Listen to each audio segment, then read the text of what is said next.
This is a granny hexagon, a very close relative of the granny square. The granny square has 4 sides and the hexagon has 6 sides.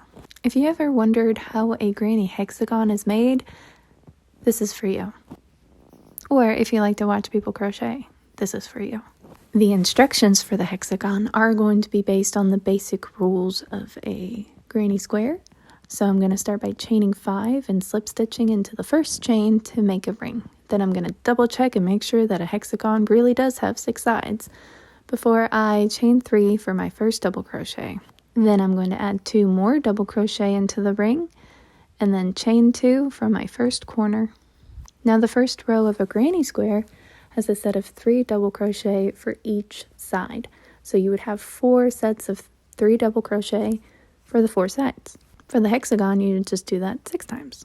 You could technically even do it 8 times and make it an octagon. Or you could do it 7 times and make people feel awkward. It's totally up to you. I don't know what a shape would be called if it has 7 sides. But I do know it makes people uncomfortable. In case you can't tell, the instructions part for the first row is pretty much done. So if you wanted to go here, I am going to include the instructions for row 2. All you're going to do at the very end of row 1 is put a slip stitch into the top of your chain 3. But if you enjoy watching people crochet, like I enjoy watching people bake or spin the clay on that little spinny table thing, I'm going to keep the rest of the video up, but it's going to have the original sound of the yarn scraping along the hook. I hope you enjoy. Happy hooking!